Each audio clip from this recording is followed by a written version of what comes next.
खास कार्यक्रम में बात करेंगे बदलती वैश्विक राजनीति की, जहां एक और पाकिस्तान और अफगानिस्तान युद्ध की करार पर खड़े हैं, तो वहीं आज की बात करें तो ईरान और इजराइल की तरफ से भी युद्ध का आगाज हो चला है। लगातार ईरान और अमेरिका के बीच में संघर्ष देखने को मिल रहा था, लेकिन दूसरी तरफ इजराइल और ईरान पर हमला शायद किसी नई सुगबुगाहट का प्रतीक है। ऐसे में इस बात की जानकारी इजराइल के रक्षा मंत्रालय की तरफ से दी गई है कि उन्होंने ईरान पर हमला किया। इजराइल ने ईरान के खिलाफ अब युद्ध का ऐलान कर दिया है। इसी के साथ ही अपनी हवाई सीमा को पूरी तरह से बंद कर दिया और इजरायली नागरिकों को सुरक्षित जगहों पर रहने की सलाह दी गई। बात करें इस हमले के बाद, ईरान पूरी तरह से प्रतिशोध की आग में जल रहा है और मिसाइलों की लगातार जवाबी कार्रवाई जारी है। आपको बता दें, इससे पहले इजराइल ने पिछले साल 13 जून को हमला किया था, जिसके बाद ईरान ने भी इजराइल पर जवाबी कार्रवाई की। अब ऐसे में यह युद्ध 12 दिनों तक चला था पिछले साल की अगर बात करें, जिसके बाद अमेरिका ने युद्ध विराम की घोषणा की। पिछली जनवरी के महीने से ईरान पर हमला होने का डर था और इसी बीच इजराइल के प्रधानमंत्री बेंजामिन नेतन्याहू ने कई बार ईरान पर हमले की चेतावनी भी जारी की थी। और इसी के साथ अमेरिका के राष्ट्रपति डोनाल्ड ट्रंप ने भी कई बार बयान दिया और कहा कि ईरान पर हमला हो सकता है। अमेरिका ने पिछले 1 महीने से इजराइल समेत मिडल ईस्ट के कई देशों में भारी जंग जाखिरात कर दिया था और इसके अलावा अमेरिका ने अपनी 2 समुद्री एयरक्राफ्ट कैरियर भी तैनात की ताकि ईरान को घेरा जा सके और जरूरत पड़ने पर हमला हो।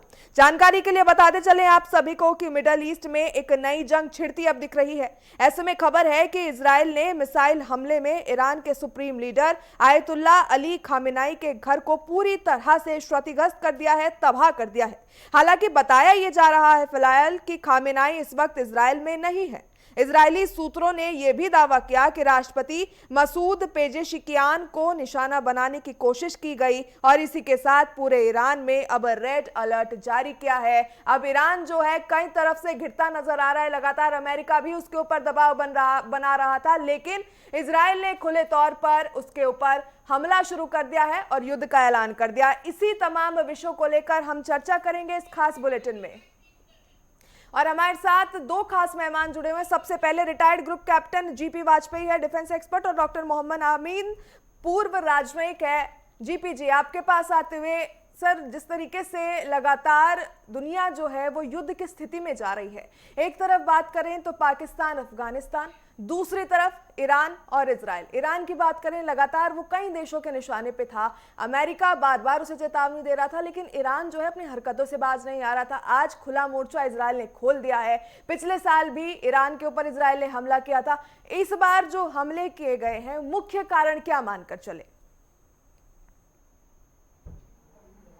ऊपर जो आज सुबह इजराइल और अमेरिका का मिलकर हमला किया गया है, इसका बेसिक कारण 2 है। एक तो अमेरिका और इजराइल ईरान को अपना सबसे बड़ा खतरा मानते हैं। वो हमेशा इस चीज से पिछले कई दशकों से चिंतित रहे हैं कि जो ईरान अपने न्यूक्लियर परमाणु बम बनाने की इच्छा रखता है या यूरेनियम को इनरिचमेंट लेवल बढ़ाता जा रहा था। दूसरा, इजराइल अपने सभी पड़ोसी देशों में ईरान को सबसे ताकतवर और सबसे बड़ा दुश्मन मानता है। इन चीजों के समाधान के लिए अमेरिका एक डील करना चाहता था ईरान से। बेसिक मकसद 2 थे।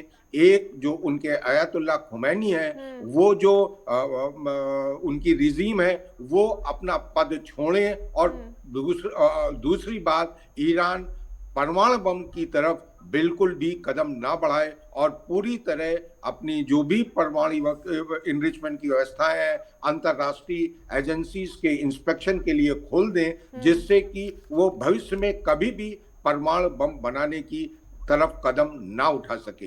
इन सब चीजों के कारण ही आज सुबह करीब 11:30 और 12 के बीच में इजराइल ने एक 7 क्रूज मिसाइल के साथ ईरान के बहुत से संवेदनशील इलाकों पर हमला किया है। और जैसा कि जून में पिछली बार ये युद्ध करीब 12 दिन चला था, अभी ये आशा की जा रही है कि करीब ये 4 दिन तक ये युद्ध चलेगा।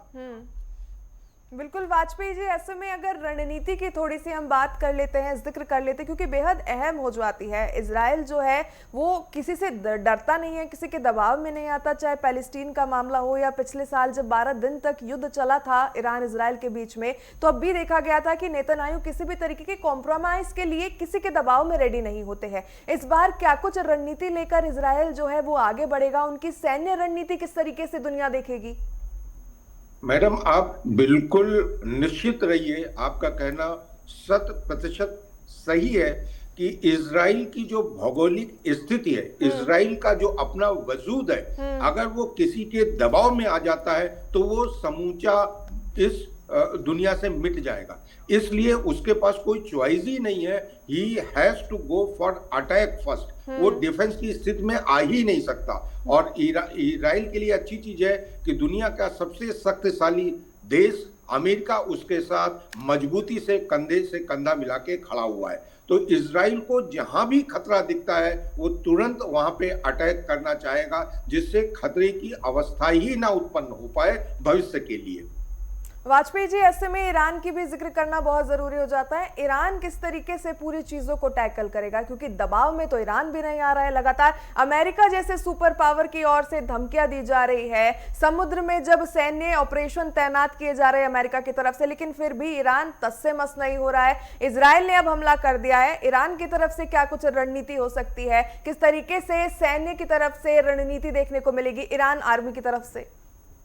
मैडम, जहां तक सैन्य क्षमता ईरान का मूल्यांकन किया जाए तो उनके पास एयरफोर्स उतनी ताकतवर नहीं है जितनी इजराइल और अमेरिका का सम्मिलित फौज के पास है। लेकिन ईरान के पास मिसाइल का एक बहुत बड़ा जखीरा है। जैसा कि पिछली बार हुआ, जैसा कि हमने अभी ये बात बोली कि जब तक अमेरिका और इजराइल के जो स्ट्रेटेजिक एम है, जो उनको तुरंत हासिल करना, जब तक वो पूरा नहीं करेंगे वो चुप नहीं बैठेंगे।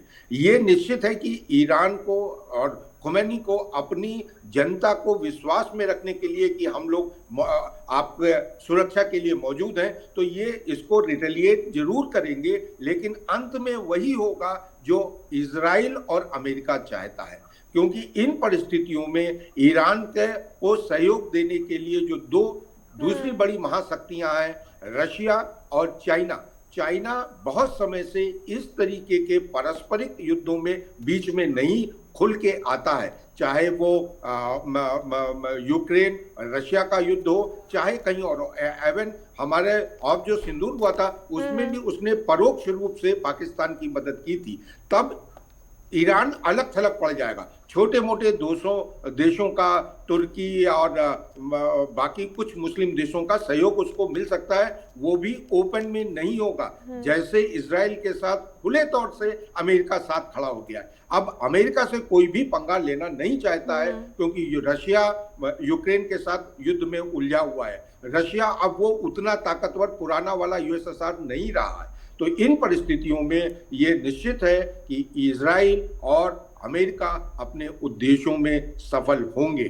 इस परिप्रेक्ष्य में मोदी जी का पिछले हफ्ते का दौरा भी एक बहुत बड़ी डिप्लोमेटिक बिल्कुल वाजपेयी जी, बेहद महत्वपूर्ण बात की तरफ आपने ध्यान केंद्र किया है कि प्रधानमंत्री नरेंद्र मोदी कल ही भारत लौटे हैं। 2 दिवसीय उनका इजराइल दौरा था और जैसे ही वो भारत लौटे मात्र 24 घंटे के अंदर इस तरीके से युद्ध का ऐलान हो जाना, बड़ी डिप्लोमेटिक बातें हो जाती हैं, क्योंकि लगातार डोनाल्ड ट्रंप भी जो है प्रधानमंत्री मोदी की सराहना कर रहे हैं, उनकी तारीफ करते नजर आ रहे हैं। और बेंजामिन नेतन्याहू की तरफ से जो तस्वीरें सामने आई सोशल मीडिया पर प्रधानमंत्री के सम्मान को लेकर, उससे तो साफ जाहिर होता है कि मोदी की छवि किस तरीके से है। प्रधानमंत्री की भूमिका के ऊपर अगर थोड़ा सा हम सर पॉइंट और चर्चा करें तो प्रधानमंत्री नरेंद्र मोदी की कैसे भूमिका रह सकती है ईरान इजराइल की युद्ध को लेकर, क्योंकि हमेशा से भारत जो है वो शांति का पक्षधार रहा है। प्रधानमंत्री खुद, चाहे रशिया यूक्रेन का वॉर हो, वो बार बार ये कहते हैं कि भारत जो है शांति का पक्ष लेगा।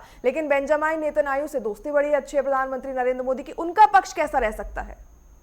मैडम, ये एक बहुत महत्वपूर्ण बात है। आज इंडियन डिप्लोमेसी को सल्यूट करना चाहिए। आप विपक्ष कुछ भी कहता रहे, आप देखिए प्रधानमंत्री मोदी और भारत देश के रशिया के साथ बहुत अच्छे रिश्ते हैं।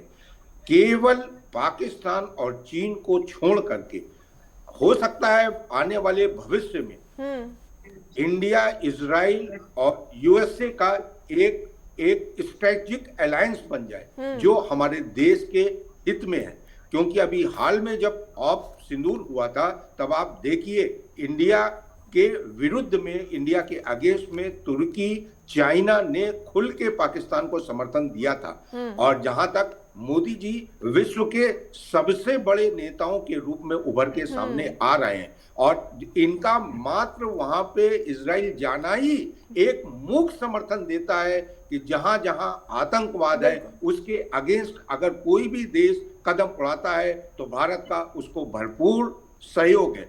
मोदी जी ने अपने उद्बोधन में जो इजराइल की संसद में दिया था वहां भी इन बातों को प्रखुरता से उठाया था कि चाहे हूती हो, चाहे हिजबुल्लाह हो, ये अगर या हमास हो, आतंकवादी संगठनों के अगेंस्ट में कोई भी देश अगर सार्थक कदम उठाता है तो भारत उसके साथ खड़ा हुआ है। तो इन चीजों के मद्देनजर भारत की डिप्लोमेसी पूरी 100% सफल दिखती आगे बढ़ रही है। अच्छा वाजपेयी जी, भारत की तरफ से तो डिप्लोमेसी बेहद शानदार है। जिस तरीके से भी आप जिक्र कर रहे थे कि प्रधानमंत्री की छवि भी वैश्विक स्तर पर बहुत अच्छी अब हो गई है, विश्व के सबसे लोकप्रिय नेता वो बन गए हैं, चाहे फॉलोइंग सोशल मीडिया की हो या फिर जितने भी रिकॉर्ड्स हैं उनकी बात कर ले। अब अगर बात कर ले, प्रधानमंत्री ने आतंकवाद को लेकर स्पष्ट प्रहार किया था इजरायली संसद से, लेकिन अमेरिका और यूरोप की भूमिका भी काफी अहम रहने वाली है, क्योंकि नाटो हो या फिर कोई भी यूरोपीय संघ का देश हो, क्या कुछ भूमिका उनकी रह सकती है इस पूरे मामले में लेकर? क्योंकि अमेरिका सीधा सीधा इजरायल का पक्षधर है और वो रहेगा, क्योंकि ईरान के ऊपर वो पहले से ही हमला करने की चेतावनी दे रहा था। तो ऐसे में अब किस तरीके से अमेरिका की भूमिका तो हालांकि स्पष्ट ही है, यूरोप की भूमिका रहेगी? मैडम, आपका ये कहना सही है। इसके दो पहलू हैं। पहला, नाटो के जितने भी सदस्य देश हैं उनमें सबसे आर्थिक और सामरिक रूप से शक्तिशाली अमेरिका है। तो ओपनली कोई भी ईरान को सहयोग करने के लिए इस युद्ध में अमेरिका और इजराइल के अगेंस्ट कोई भी नाटो मेंबर नहीं जाएगा एक्सेप्ट तुर्की।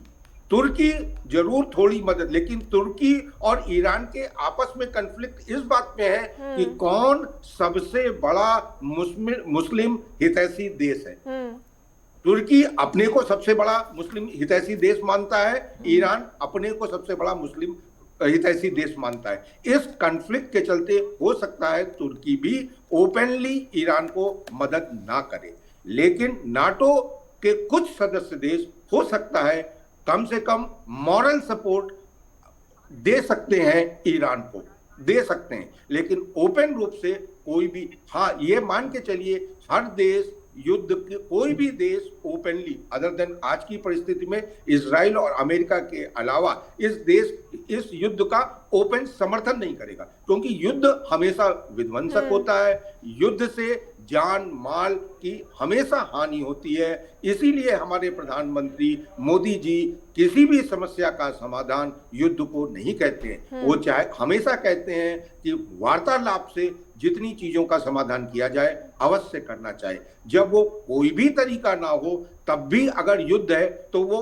अच्छा वाजपेयी जी, पाकिस्तान तो खुद अफगानिस्तान के साथ संघर्ष में अटका हुआ है, पाकिस्तान क्या खुल के ईरान का समर्थन करेगा? क्योंकि इजराइल भारत का दोस्त है, इजराइल भारत का दोस्त है, और वो शायद ये हो सकता है कि दुश्मन का दोस्त दुश्मन इजराइल मानकर वो चले, तो क्या खुलकर पाकिस्तान का समर्थन मिलेगा ईरान को? मैडम बिल्कुल भी नहीं, क्योंकि उसको बहुत अच्छे से मालूम है अगर वो इस वक्त ईरान का समर्थन इजराइल के अगेंस्ट में करता है तो वो इजराइल का विरोध नहीं यूएसए का विरोध करता है, और यूएसए का विरोध करके उसका वजूद ही मिट जाएगा। आपने खुद देखा कि अभी कटोरा लेके मुनीर और शहबाज गए थे जमीन बैठ कर, जब ट्रम्प साहब ने कहा खड़े हो जाओ तो एक छोटे बच्चे की तरह खड़े हो गए, फिर कहा बैठ जाओ तो बैठ गए। तो उनका वजूद क्या है? वाजपेयी जी, आपको रोकना चाहूंगे। एक बड़ी जानकारी इस युद्ध से जुड़ी हुई निकलकर दर्शकों तक पहुंचानी बेहद जरूरी हो जा रही है। बड़ी खबर आ रही है निकलकर सामने इस मामले से जुड़ी हुई, जहां इजराइल में भारतीय दूतावास ने एडवाइजरी जो है भारतीयों के लिए जारी कर दी है। दरअसल इजराइल में भारतीय नागरिकों के लिए एडवाइजरी जारी हुई है। इजराइल में मौजूद भारतीयों को सावधानी बरतने की सलाह एम्बेसी ने दे दी है। हालांकि सुरक्षा गाइडलाइंस का सख्ती से पालन करने के निर्देश भी प्रवासी भारतीयों को एम्बेसी ने जारी किए हैं। बड़ी खबर इस वक्त की पहुंचाते हुए, इजराइल में मौजूद भारतीयों को सावधानी बरतने की सलाह, सुरक्षा गाइडलाइंस का सख्ती से पालन करने के आदेश दिए गए हैं। ऐसे में इजराइल में भारतीय दूतावास ने एडवाइजरी जो है जारी कर दी। इजराइल में भारतीय नागरिकों के लिए एडवाइजरी एम्बेसी ने जारी की है। इजराइल में मौजूदा भारतीयों को सावधानी बरतने की सलाह दी गई है एम्बेसी की ओर से। सुरक्षा गाइडलाइंस का सख्ती से पालन करे भारतीय प्रवासी। बड़ी खबर इस वक्त की, इजराइल में भारतीय नागरिकों के लिए एडवाइजरी जारी हुई है। इजराइल में मौजूद भारतीयों को सावधानी बरतने की लगातार अपील की जा रही है, निर्देश दिए जा रहे हैं। इजराइल में भारतीय दूतावास ने जारी की है एडवाइजरी। बड़ी खबर, इजराइल में भारतीय नागरिकों के लिए एडवाइजरी जो है वो जारी की गई।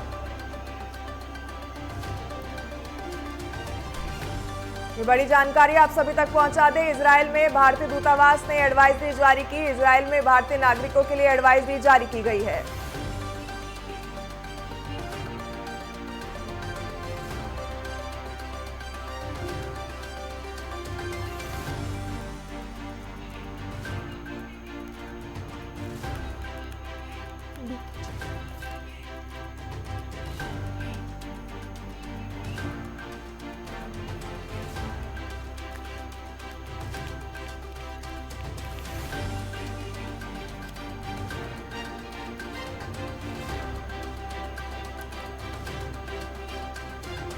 और चलिए, हमारे साथ प्रोफेसर पीके जैन, विदेशी मामलों के जानकार भी जुड़ चुके हैं। बहुत बहुत स्वागत पीके जी आपका नेटवर्क 10 पर। पीके जी, जिस तरीके से अभी हमने मेन बात की है, जो युद्ध है वो छिड़ चुका है इजराइल के दूतावास की ओर से, अब भारतीयों के लिए एडवाइजरी भी जारी की गई है। हमने देखा है कि जब ऐसे युद्ध के संघर्ष किसी भी कोने में हो दुनिया के, भारत अपने नागरिकों को निकालने के लिए स्पेशल ऑपरेशन चलाता है। तो इजराइल और ईरान में भी भारतीय रहते हैं, किस तरीके से भारत की भूमिका रहेगी? नहीं, भारत की भूमिका तो ये रहेगी कि वो हमारे जो प्रधानमंत्री हैं वो बहुत मुखर रहते हैं इस दृष्टि से, और अपने अपने भारतीयों को वहां से वो निकालेंगे। इसमें तो कोई प्रश्न, मुझे लगता भी नहीं कि ये कोई प्रश्न बनता है। और हमने भी, भारत ने भी पहले से ही नागरिकों को ये कह दिया गया था, और शायद आपकी जानकारी में भी हो कि काफी लोग वहां से यहाँ आ चुके थे, और कुछ लोग तो रह ही जाते हैं। हमेशा ऐसी स्थितियां होती हैं जो रह जाती हैं, वो अब हो जाएंगी। मुझे नहीं, क्योंकि एयर स्पेस ईरान ने अपना बंद कर दिया है, जो सूचनाएं आ रही हैं। तो बाई एयर निकालना या बीच में वो मोहलत देकर के, क्योंकि अमेरिका भी हमारे मित्रों में से आता है, so called with in quote unquote, तो वो उनकी स्थिति उनसे कह करके, रुकवा करके, बीच में ऐसे क्षण यूक्रेन के अंदर भी आए थे, अगर आपको याद हो, कि जब युद्ध शुरू हो गया था उसके बाद तक, महीनों तक हमारे बच्चे वहां से आते रहे थे, और उस युद्ध को रुकवाया जाता था दोनों ओर से। तो ये एक अपनी एक डिप्लोमेटिक स्थितियां होती हैं जो इंडिया करेगा, मुझे लगता है, वरना वहां से बाय रोड भी हमारा होता है। बाय रोड में स्थितियां ये हो जाती हैं कि पाकिस्तान क्रॉस करके आना होता है। निकालने के लिए तमाम ऑपरेशन चलाता है, और इस बार भी इस तरीके की तस्वीरें जरूर देखने को मिलेंगी। वो चलाएगा, बिल्कुल। वो करेगा, पीके जी, अभी कुछ देर नहीं। पहले हम जिक्र कर रहे थे, वाजपेयी जी भी हमारे साथ मौजूद हैं, डिफेंस एक्सपर्ट है। हम तमाम देशों के और कॉन्टिनेंट्स की भूमिका पर जिस तरीके से चर्चा कर रहे थे, अमेरिका की क्या कुछ भूमिका रहेगी, यूरोप किस तरीके से हस्तक्षेप करेगा, भारत जो है किस तरीके से शांति का पक्षधर है, तमाम विषयों को लेकर हम चर्चा कर रहे थे। लेकिन अब बात जो है वो जो मुस्लिम कंट्रीज है, जो मिडल ईस्ट की कंट्रीज है, इस्लामिक स्टेट्स है, उनके ऊपर आ जाती है कि किस तरीके से इस युद्ध को देखा जाएगा। क्योंकि जो इस्लामिक कंट्रीज है वो पहले से ही इजराइल को जो है वो मुस्लिम विरोधी मानती है, पैलेस्टीन में नरसंहार का दोषी मानती है। अब ईरान के ऊपर जब हमला कर दिया है, युद्ध का ऐलान कर दिया है, तब मिडल ईस्ट और इस्लामिक स्टेट किस तरीके से मामले को देखते नजर आएंगे? देखिए, जहां तक मैं समझता हूं, हम ये जानते हैं कि अमेरिका ने अपने एयर स्पेस बना रखे हैं मिडल ईस्ट में, अलग अलग देशों में। दूसरी बात, वहां पर समझौते के लिए भी बातचीत चल रही थी, जो कि फेल हो गई। तीसरी बात, एक भी, याद रखिएगा, एक भी मिडल ईस्ट का देश बीच में नहीं कूदेगा, केवल बयानबाजी होगी, कहा जाएगा लेकिन बीच में नहीं आएगा। अमेरिका ने अपनी ये गोटियां पहले ही बिछा ली हैं। अगर कोई विरोध होता, विरोध में वो आते तो अब तक आ चुके होते। वो समझाने की कोशिश में रहेंगे। इजराइल को कोई पसंद नहीं करता, हम अच्छी तरीके से जानते हैं, बार बार इस बात को दोहराने का कोई औचित्य नहीं है। लेकिन जहां अमेरिका का पैर, अंगद का पैर जहां पर आ जाता है, उसके बीच में कोई नहीं बोलेगा। देखिए, कोई भी मिडिल ईस्ट देश अमेरिका के आगे कुछ भी नहीं है, तो उनकी तो हैसियत ही नहीं है। अच्छा, बीइंग कि वो मुसलमान हैं, मुसलमान के पक्ष में आएंगे, वो बयानबाजी करेंगे, जरूर तगड़ी बयानबाजी होगी। आप देखिएगा आने वाले समय में बहुत से देश तो उससे भी बचेंगे। लेकिन अगर आप ये कहें कि वो सक्रिय रूप से अपने कुछ सैनिकों को वहां लड़ने के लिए भेज देंगे, वो उनकी मदद करना शुरू कर देंगे, ये एक भी देश नहीं करेगा। और जहां तक नाटो की बात थी, मैं सुन रहा था मेरे पूर्ववर्ती वक्ता को, उन्होंने बिल्कुल ठीक कही, नाटो भी बीच में नहीं है। देखिए, अमेरिका से कोई पंगा नहीं लेगा। दो देश ऐसे हैं इस पूरे विश्व में, एक चीन और एक अमेरिका, इसमें इनसे कोई भी पंगा नहीं पीके जी, समय हमारे पास कम है। एक क्वेश्चन का छोटा सा मैं आपसे आंसर चाहूंगी, छोटी सी टिप्पणी चाहूंगी। लगातार रूस यूक्रेन के बीच में जंग जारी है, पाकिस्तान अफगानिस्तान के बीच में संघर्ष है, दुनिया के और छोटे मोटे देशों के बीच में तनाव है, अब यूक्रेन, वो माफ कीजिएगा, ईरान और इजराइल के बीच में भी तनाव है। क्या विश्व वर्ल्ड वॉर 3 की सुगबुगाहट हम इसे मानकर चले? ना सॉरी, मैं बिल्कुल भी इसको वर्ल्ड वॉर नहीं मानता हूं। अगर आप ये देखेंगे कि अलग अलग रीजन में दो दो कौन कौन लोग आपस में लड़ रहे हैं, अगर आप ये देखें, और उनके पक्ष में कौन है। अब जैसे पाकिस्तान लड़ रहा है, लेकिन अभी आज सवेरे का अगर आप बयान देखें तो ट्रंप ने कह दिया है कि मैं पाकिस्तान और अफगानिस्तान के बीच में नहीं आऊंगा। जब उसने मना कर दिया, चाइना की तरफ से कोई बयान नहीं आ रहा। अच्छा, अफगानिस्तान की क्या हैसियत है हम सब जानते हैं, पाकिस्तान की विश्व में क्या हैसियत है, एक तुर्की उसके साथ खड़ा हो सकता है, उससे कुछ होने वाला है नहीं। बिल्कुल बिल्कुल, जिस तरीके से लगातार खबरें सामने आ रही है कि आज हमला किया गया इजराइल की तरफ से ईरान पर, अब देखने वाली बात ये होगी कि ये संघर्ष आगे किस मोड़ पर जाकर मुड़ता है। आप दोनों मेहमानों का बहुत बहुत धन्यवाद हमारे साथ जुड़ने के लिए।